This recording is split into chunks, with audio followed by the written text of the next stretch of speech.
All glories to Sri Guru and Sri Gauranga.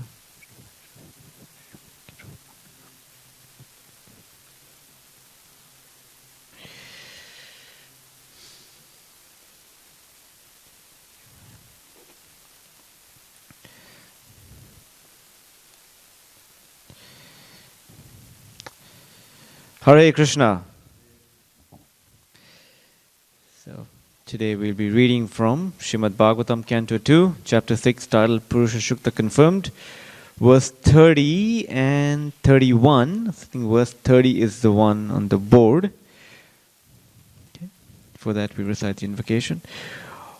Om Namo Bhagavate Vasudevaya.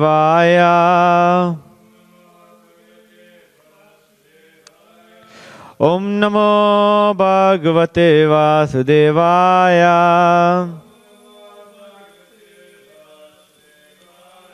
Om Namo Bhagavate Vasudevaya.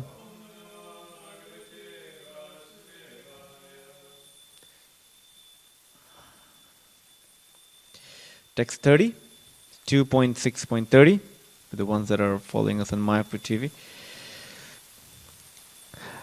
Tatascha manava kale ijire rishayo pare pitaro vibhuda daitya manushya kratubir vibhum.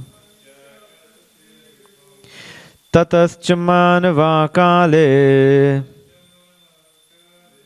ijire rishayo pare pitaro vibhuda daitya manushya kratubir vibhum. Tatascha manava kale ijire rishayo pare pitaro vibhuda daitya manushya kratubir vibhum.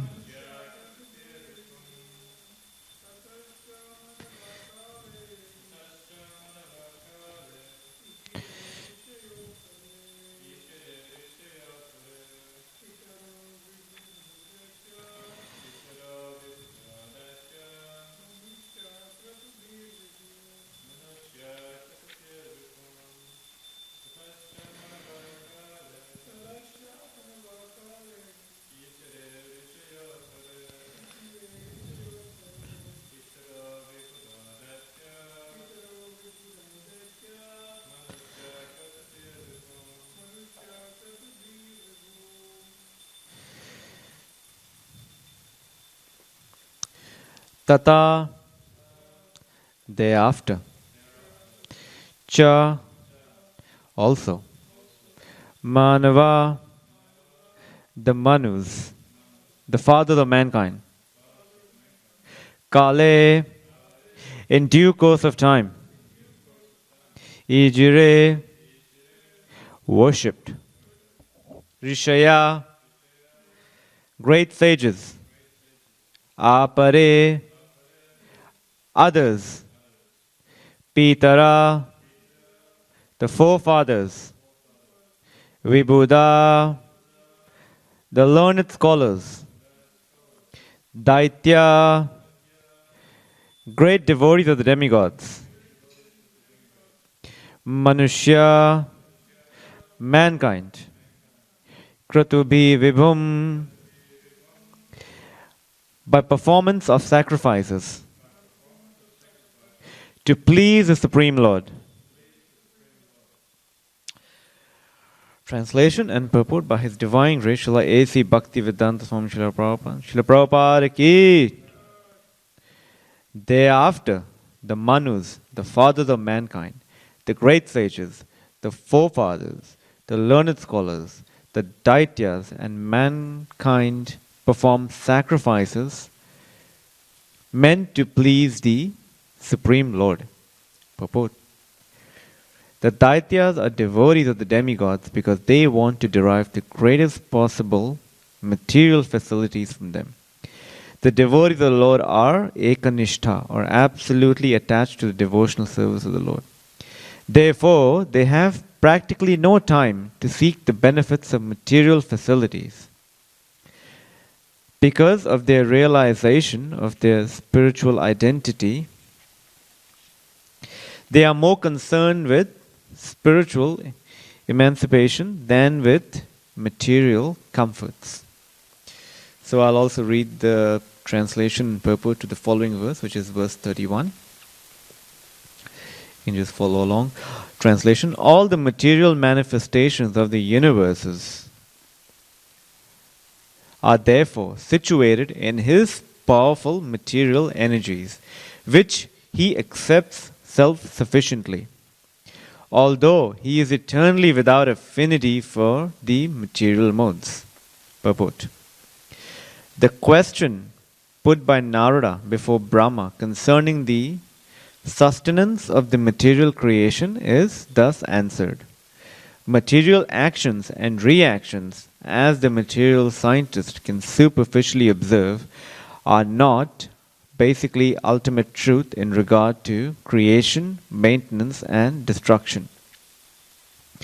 The material energy is a potency of the Lord which is displayed in time, accepting the three qualities of goodness, passion, and ignorance in the forms of Vishnu, Brahma, and Shiva.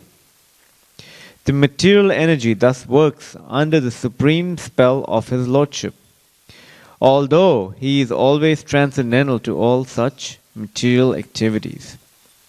A rich man constructs a big house by spending his energy in the shape of resources, and similarly he destroys a big house by his resources, but the maintenance is always under his personal care. The Lord is the richest of the rich, because he is always fully complete in 6 opulences. Therefore, he is not required to do anything personally, but everything in the material world is carried out by his wishes and direction. Therefore, the entire material manifestation is situated in Narayana, the Supreme Personality of Godhead. The impersonal conception of the Supreme Truth is due to lack of knowledge only. And this fact is clearly explained by Brahmaji, who is supposed to be the creator of the universal affairs. Brahmaji is the highest authority in Vedic wisdom, and his assertion in this connection is therefore the supreme information. Om Agyantimirandasya Gyananjana Shalakaya Chakshurun Militam Yena Tasmai Shri Guruve Namaha Shri Chaitanya Manobishtam Stapitam Yena Bhutale Swayam Rupa Kadamayam Dadati Swapadantikam Vandeham Shri Guru Shri Yuta Padakamalam Shri Gurun Vaishnavam Scha Shri Rupam Sagrajatam Sahagana Raghunathanvitam Tam Sajivam Sadvaitam Savadutam Parijana Sahitam Krishna Chaitanya Devam Shri Radha Krishna Padan Sahagana Lalita Shri Vishakanvitam Scha He Krishna Karuna Sindhu Dina Bandhu Jagatpate Gopesha Gopika Kanta Radha Kanta Namostute Tapta Kanchana Gaurangi Radhe Vrindavaneshwari Rishabhanu Shute Devi Pranamami Hari Priye Vancha kalpatirubhascha kripa sindhu bhayevacha patitanam pavanebhyo vaishnavebhyo namo namaha. Jai Shri Krishna Chaitanya Prabhu Nityananda Shri Advaita Gadadhara Shri Vasadi Gaura Bhakta Vrinda Hare Krishna, Krishna Krishna, Hare Hare, Hare Rama, Rama Rama, Hare Hare, Hare Krishna, Krishna Krishna, Hare Hare, Hare Rama, Rama Rama, Hare Hare. Hare Krishna, Krishna Krishna, Hare Hare, Hare Rama, Rama Rama, Hare Hare.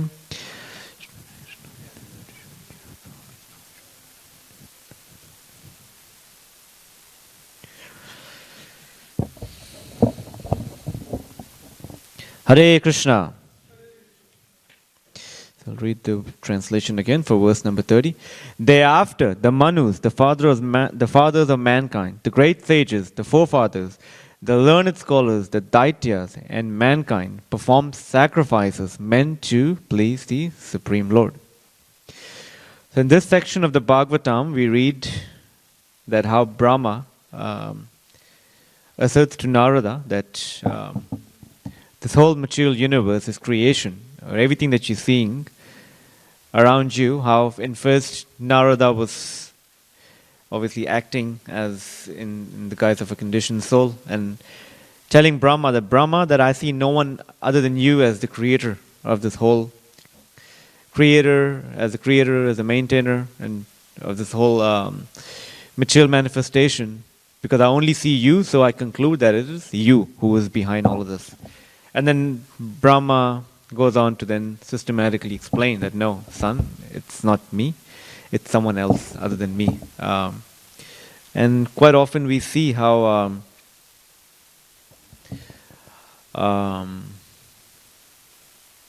for example, there's an owner of the house and there's a gardener in the house. The owner provides all the ingredients to the gardener for him to sow the seeds and for the vegetation to actually fructify. So all the ingredients are provided to by the gardener, by the owner. So similarly, Brahma says that here, all the ingredients have been provided to me by the Supreme Lord. And in the preceding verses, we see how Lord Brahma, the ingredients are actually provided by the body of the Supreme Lord himself. So the key word here, and as during this week, we've been hearing the key word for this in this verse here is sacrifices. And 2 days ago, I had the good fortune of hearing His Grace Mandra Ghosh Prabhu's class, and where he was describing sacrifices, and he was alluding to this point. And just yesterday, I also had the good fortune of hearing a class by His Holiness Tamal Krishna Maharaj, and the class was titled Sacrifice is the price you pay for advancing in Krishna consciousness. And then I came to this verse in the Bhagavad Gita, what Prabhupada calls a peace formula. Anyone know what the verse is? 529. Bhoktaram yagya tapasvam sarva loka maheshwaram suridam sarva bhutanam nyatma mam shantam richati. A person in full consciousness of me, knowing me to be the ultimate beneficiary of all sacrifices and austerities, the Supreme Lord of all planets and demigods, and the benefactor and well-wisher of all living entities, attains peace from the pangs of material miseries. So, sacrifices, as Tamal Krishna Maharaj was saying, sacrifice is the price you pay. So we ask ourselves, what sacrifices do we need to make? And also recently I was hearing Mahatma Prabhu describe this, that we may come forward and participate in Lord Chaitanya's Sankirtan movement, and we have to ask ourselves, why are we doing it? We may be preaching under the umbrella of compassion. We are compassionate for all the living entities, but somewhere in the corner of my heart, I have a personal interest. There is something that I'm looking for. I'm wanting to get famous. I'm wanting to get some adoration for whatever I do. So if you see that, just recognize it and say, okay, there's some work for me to do. So we read quite often in the Bhagavad Gita where Krishna is in a way slashing the false ego of Arjuna by saying him, you're not this body, you're the soul, and so on and so forth, where he's trying to encourage him to come out of the bodily platform to come to a higher level or higher understanding. And as we see this, we ask, okay, again, we have to make certain sacrifices to propagate this movement and also for our own Krishna consciousness. And one of them is obviously, that stands out quite often, is false ego. We want, not ourselves, but we want to push forward Krishna's message to the world, and in whatever dealings we have with devotees or with the outside world. But as we see in Kali Yuga, one thing that really is becoming quite a challenge is time. Right? As it becomes quite evident that some of the sacrifices we make, one of them, and the most, as Kali Yuga progresses, the sacrifice of time is what becomes more and more of a challenge as as Kali Yuga, unleashes its true potential. Its true course. So we spend so much time traveling, just to go from Sydney is a crazy city, but just for us to go from our home to work, we spend about an hour and a half commuting. And that's one way. Then you take the other way, that's 3 hours. And the time that we are looking to invest is in our own Krishna consciousness. When I say in our own Krishna consciousness, it means our and the extended Krishna consciousness of whoever, we come in touch with. Because invariably, we will have to make some sacrifices, Waking up early, we have to sacrifice our sleep. Sometimes when we are at a preaching program, the prasadam is just amazing, but then we have to sacrifice our own taste buds just to facilitate others' nourishment. Like for them to get prasad, we have to sacrifice our own. Sometimes it would happen very often. I hope not very often, but on a few occasions when in a program where we would have to make sure that just for the others to get a good plate of prasad, we'll have to cut down on our delicacy. We may, instead of having 3 sweets, we may have just, one sweet. And then that is a sacrifice. And Krishna sees it and he's pleased by it because he sees that you're making this effort just to bring, a jiva closer to me. So Krishna is pleased by that. I mean, that's one example I'm giving. But even in our own, when we are actually cultivating someone, it takes so much of our personal time. That sometimes we just go we tell ourselves maybe it may be just better for us to focus on our own sadhana and let that person figure out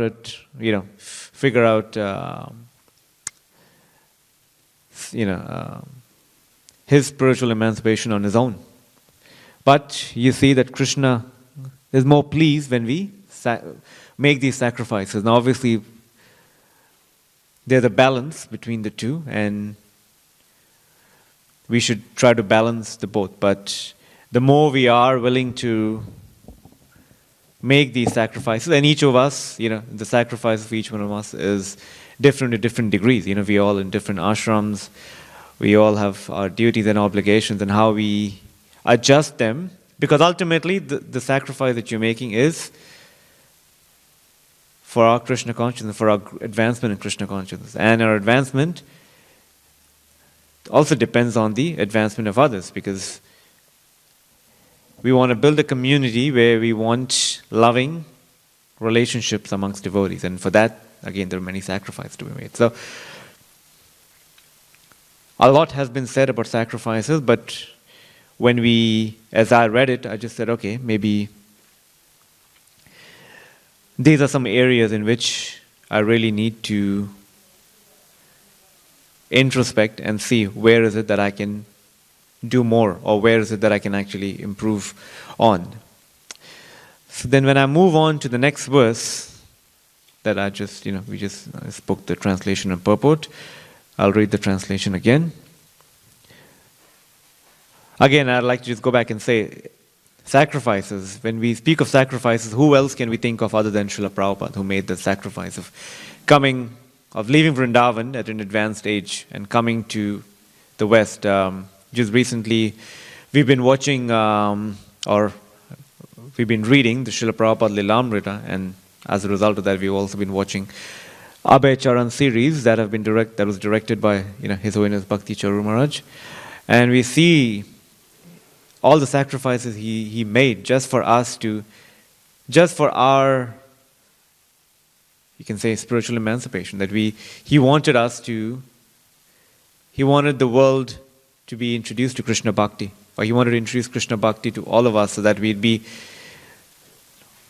get this peace that's actually that's being spoken about in this verse 5.29, that we want to attain peace from the pangs of material miseries, and the way out is Krishna consciousness. And Srila Prabhupada made that sacrifice, and today we see, and it's growing. So the next verse 332, 2.6.31, translation: all the material manifestations of the universes are therefore situated in his powerful material energies, which he accepts self-sufficiently, although he is eternally without affinity for the material modes. Alright, so when I read this, I'm pointed to two verses in the Bhagavad Gita. Obviously, there are more that have been expanded, but then two verses in the Bhagavad Gita that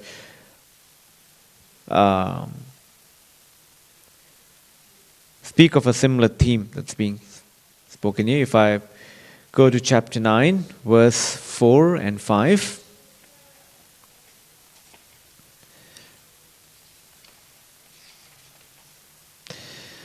Maya tatam idam sarvam jagad avyakta murtinaha matsthani sarva bhutani na chaham teshu avashtitaha. By me, in my unmanifested form, this entire universe is pervaded. All beings are in me, but I am not in them.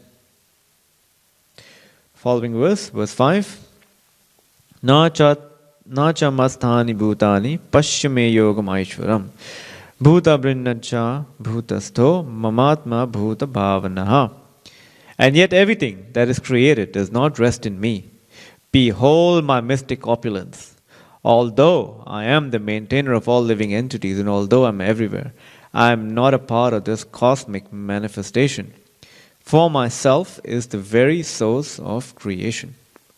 So when we read such statements in the Bhagavad Gita, or in Bhagavatam, or elsewhere in any of those texts, when we read this, all beings are in me, but I am not in them, we tend to think, okay, there seems to be some sort of contradiction. What is Krishna saying? All beings are in me, but I am not in them. And then we see its answer in the next verse: behold my mystic opulence. So Bhagavad Gita celebrates, or basically states, that this contradiction is not a contradiction, it's actually a glorification of the Supreme, of Krishna. It is not a containment, but it is actually a glorification. Because Krishna is inconceivable. Now what does it mean that all beings are in me but I'm not in them? He's residing in everyone's heart as a Paramatma, so all beings are in him, but he is not in them. He, as Bhagavan, he is in his manifestation as Bhagavan, is actually aloof from all of it. He has nothing to do with this material world. So Krishna is actually, in one sense, does anyone know the difference between disinterested and uninterested? Yeah. Disinterested is having no vested interest. So for example, a referee, of a soccer game is basically, he's conducting, he's doing his duties in the game. He's disinterested in the sense basically that he's not taking sides with any particular anything that comes to his attention. He's looking at it as a he's giving his judgment or passing his verdict as a neutral observer. He says, okay, I haven't watched a soccer game in years, but I guess if once one player of one team kicks the other player of the other team, then you get a red card or a yellow card. Something like that, right? So the referee will say, hey, you get a yellow card. You are meant to sit out for the next 20, 30 minutes or so. So he's disinterested, there's an interest for him in the game, but he's disinterested in the sense that he's not, taking sides. Uninterested means that if a referee is in the game and a verdict, a situation comes to him, he won't go and say, you know what, I'm uninterested. I'm just walking away from the game. He won't do that So Krishna is disinterested, but he's not uninterested. It means that he's a seed-giving father of all living entities. He creates this whole material manifestation, and he creates the resources for all of us to carry on with our program. So he's doing that. He's not partial to any particular living entity. That means he's disinterested, but he's uninterested. He does not take sides. However, there is a side to it where Krishna says that I am partial to those devotees who render me loving devotional service. And then that, in one sense, states Krishna's love for his devotees trumps it all. So, by our own intelligence, when we read such statements, it may just bewilder us. That what does it mean that all beings are in me, but I'm not in them? We should understand this is Krishna's, as it says in that verse, Yogam Aishwam. This is Krishna's mystic opulence. How Krishna's inconceivable nature is superior to our intelligence. By our finite intelligence, we can only comprehend to a certain extent. But Krishna's inconceivable, potency is something that, overrides it all. And it's not that we won't understand it. We can only understand Krishna's superiority as we surrender to him in loving devotion. Krishna revealed, Ye yatamam prapadyante tam tataiva bhajamiham. As you surrender unto me, I shall I reciprocate with them. So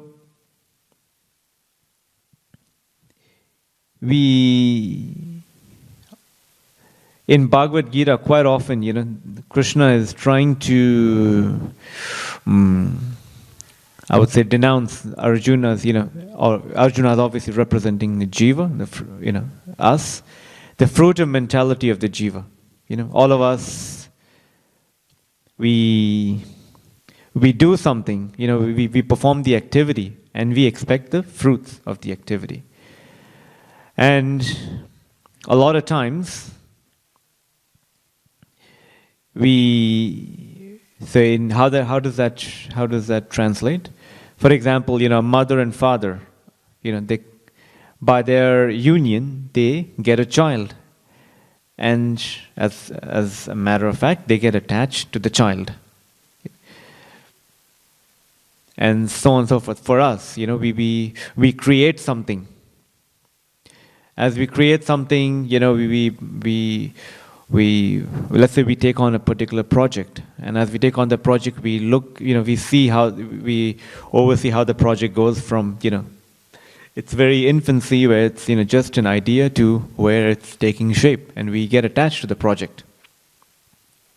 The similar question is then asked in the Bhagavad Gita, because the Lord provides, that the Lord creates this material universe, He, as we saw in the previous verses in the Bhagavatam, He provides the ingredients for everything. Does the Lord get attached? That's a question that one may ask, because we, in our conditioned nature, we get attached to things. Does Krishna get attached?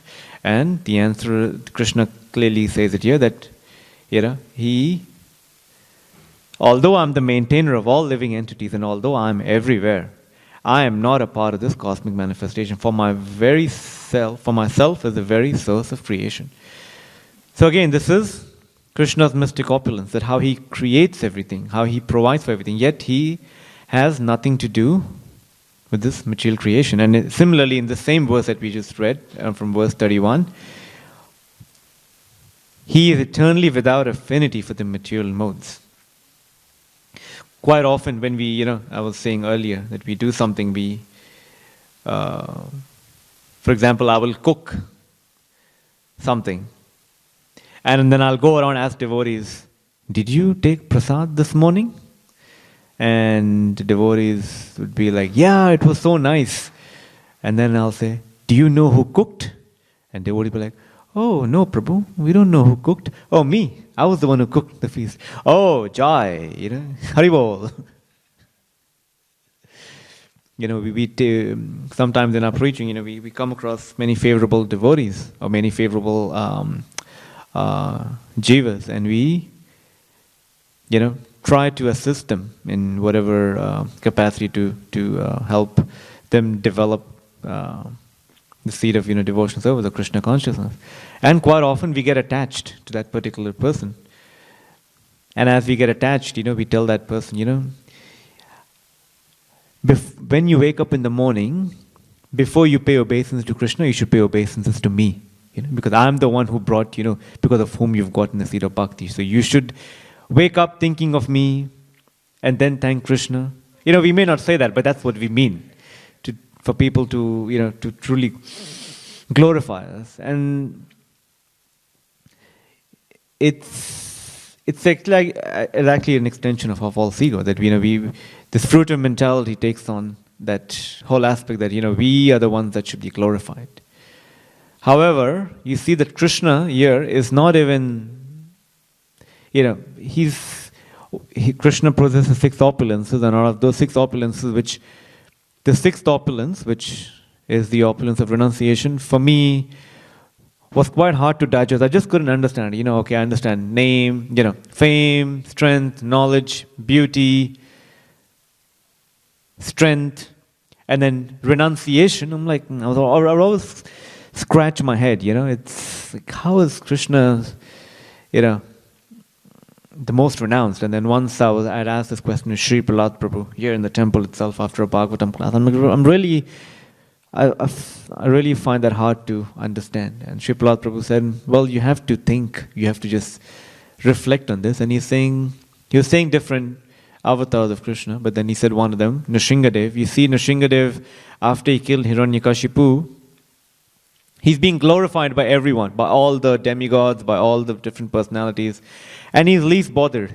He's least bothered by what they're offering. He's only interested in Prahlad. He's interested in the praise of Prahlad because of Prahlad's devotion. And then he said, and similarly you see, and then I saw we read in the 10th canto of the Bhagavatam, Krishna's pastime of the Govardhan hill. Right? How Krishna tries to divert the Vrajavasis from performing the Indra Yagya. And he tells them that you should worship the Govardhan hill. Obviously, he states the philosophy of karma mimamsa, that you do. What's the point of worshipping Indra? Because if you're worshipping Indra for rain also falls in the oceans, but you don't see the oceans performing a yagya or a sacrifice for Indra. So you're like, why are you doing so? But anyway, that's a whole other discussion. But the Vrajavasis being charmed by Krishna's words, they do as he asked them to do, and they perform the Govardhan Puja, and as a result of it, Indra gets a bit disturbed, like, who are these people? Who is this boy who basically has misled them? Look at the way he's misled them to doing something that's against my principles. So he, as we see, what he does is that he asks the Samvartaka cloud to go and inundate the whole land of Rajabhumi by the showers. And Krishna is sitting there, thinking, I know this is the work of Indra. All he does is takes the Vrajavasis and says, come under the Govardhan hill. And then as a result of that, for 7 days and 7 nights, the Vrajavasis' intense desire to be with Krishna is fulfilled. Krishna is with them. and they are having a wonderful time. I mean, they're having, if you read Krishna's Vrindavan pastime, you'll always see there's meeting and separation. Krishna wakes up in the morning and he goes off to the pastures. He's separated from Nanda Maharaj and Yashoda Mai and the elder Gopas and Gopis. And then he goes to the pastures, he's with his friends. When he comes back in the evening, he's separated from his friends. And then he goes at night off to the Gopis, and others are feeling separation. And similarly, so in Krishna's Vrindavan pastime, there's always meeting and separation. But the Govardhan Leela is one where there's no separation, there's just Krishna is with everyone for 7 days and 7 nights. And Krishna formed this pastime to give delight to the Vrajavasis. But anyway, what I was trying to get to here is that when Krishna comes to know of Indra, doing this, how does Krishna react to it? If it was me, Jiva, who's wanted to do it, he'll say, okay, Indra, you come down, let's have a one-on-one, let's see who's going to win. But Krishna is so expert at this that just by lifting the Govardhan hill on his left pinky, he sent a message to Indra that to deal with you, I just need my left pinky finger. And if you look at it, I don't know, depending if you're left-handed or right-handed, but the pinky finger is actually the weakest finger on a hand. Right? So what he's telling Indra, to deal with you, this is all I need to do. I don't need to do anything else. And that way he, diminished Indra's pride. And then Indra understood, I shouldn't have done that. So that's how Krishna is. He's not attached, he's whatever he does is just for our own growth or our own for us to come closer to him. Quite often Prabhupada would give this example that a father and the relationship of a father and a child. A father will give the child some money, and then when the child goes to the markets and buys something for the father and gives it to the father has provided has provided the money for whatever that's to be bought. And the child, just by his act of presenting something to the father by the mind that was provided to the father, that's a loving reciprocation, and that's what Krishna basically wants. He provides us everything, and as we engage that in his loving service, that's what draws us closer to Krishna. So I would like to end with one pastime of Prabhupada. As we've been watching Abhay Charan and actually in Lila Amrita, we see in so many different phases of his life that we see that at each time Prabhupada was presented with the challenge, you'll see he would deal with it in a very detached way, in a sense that he would do his best in whatever he could and leave the result up to Krishna. He was never ever attached to no, I need this, I need that. And just recently I was hearing a class from Guru Maharaj. He was saying about the whole Juhu pastime, in which, I won't go into the detail of the pastime, but there was this one person whom Prabhupada had dealt with, Mr. Nair, who was the owner of the land from whom they wanted to buy the land to build a temple. And this person was actually a demon, Mr. Nair. Prabhupada called him a demon. And he was creating such a difficult time for the devotees. And not only he was creating such a difficult time for the devotees, but because of his influence in many different areas of the Bombay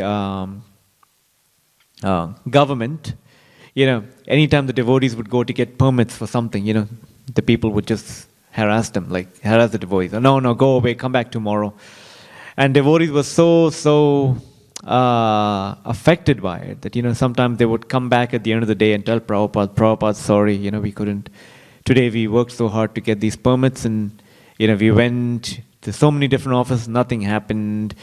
And once actually Prabhupada, seeing the conditioned devotees, he said that as long as you're doing whatever you're doing to please Krishna, then Krishna is pleased. So here you are, you're trying so hard to get these permits for us to have this temple here on the Hare Krishna land, Shri Radha Bihari temple. But don't worry, just do your best. And then Prabhupada said, well, if we can't get a temple here, if we can't build a temple here, then guess what? We will have a truck stop. We will have different buses and trucks come in here, load books, and then we'll go off from here and distribute books and distribute, other items, like prasad to various parts of Bombay. We can treat it as that. So, in the end, our purpose is to give whatever we have in our possession as an offering to Krishna. And I think just 2 days ago, when Mandar Ghosh Prabhu was saying that someone offered, that Srila Prabhupada always found something, whatever he had in his possession, whatever was offered to him to be engaged in Krishna service. And then there was a beautiful example. Someone gave him his used towel.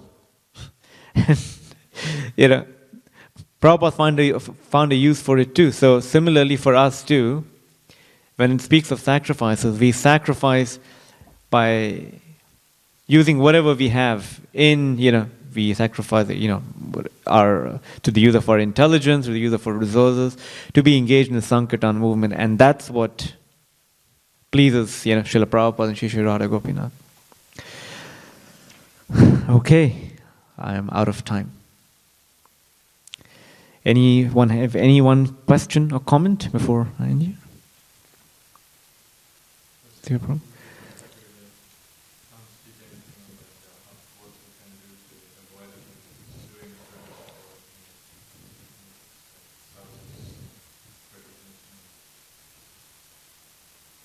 The question is, what can we do to not fall prey to our motives, like recognition and so on and so forth? Well, it keeps popping up time and time again for all of us. Well, for me personally, that's few occasions. I'll tell you this one story, right? I was in Houston, where I was at, and I had helped to organize and facilitate a program with His Grace Mahatma Prabhu. He was coming there, and we had just a month before this whole incident, the temple had an opening, so we had to obviously open the doors to everyone in Houston to come. In the nearing suburbs for people to come, and we had a lot of contacts, like a lot of new contacts that we wanted to somehow or the other bring them and cultivate them. So the idea was that Mahatma Prabhu was coming, so now we're going to have this program, and then obviously we can see where can we take it from here. So the program was we did all we went through the whole thing of sending out flyers, arranging for the prasad and all that, and telling Mahatma Prabhu. And in the end, people started coming, and all of a sudden, I think I was kind of overseeing it. So I said, okay, well, I had allotted different devotees to do different services, and then I said, you know what, I'll go back to the kitchen and wash pots. There's something, washing, because that had to be washed because we didn't have the cleaner come that day. So I went back and started washing pots. And I'm, feeling good about myself. Like, look, I'm doing such a humble service of washing pots. All of a sudden, one of the, senior devotees of the temple comes to me. He's like, hey, Radha Vinod, what are you doing? Prabhu, I'm washing pots. I thought, in my own humble way, I'm washing pots. He's like, you rascal. You were sitting here washing pots thinking you're doing humble service. There, the program is, people are coming in and they don't know where to go. The volunteers, the devotees are just can't take care of them. And here you are washing pots thinking that, you're doing such amazing service. Go there and fix things now. And I went there and I did whatever I could do. And it made me think, okay. And he came back and said that humility means that whatever we do, we always have this, we guided by this one sutra, which is that whatever we do is for Krishna's pleasure, that Krishna's service should never be interrupted. So, as long as we keep doing that, and he said that, I'm sorry I was heavy with you at that moment, but I just wanted to correct you of that mentality that yes, externally washing pots and all that is humble, but you see that by you doing that, the program on this side is being interrupted, so you have to go and fix, whatever you could do to fix things up. So I guess time and time again, we just, if we have association of such devotees who are there to just, hold us and say, hey, or one of the things that I was hearing yesterday was by Mahatma Prabhu is that whole culture of Guhya Makati Prichuti, revealing a mind and confidence, if I have, something in my heart and if I'm revealing it to someone, if that person is my true well-wisher, he or she will say that, what, why are you doing this? Maybe there is this motive in your heart that is trying to prevent you from actually understanding it in its full context. So that association of devotees with whom we can have these, sixfold loving exchanges, but most important, revealing our mind and confidence, where they will be able to guide us and tell us, or just say, what, maybe this is the true problem that you're facing with, and this is how you could do it. So that's what I've generally found helpful. Thank you. All right. Thank you very much. Grantraj Srimad Bhagavatam ki, Srila Prabhupada ki.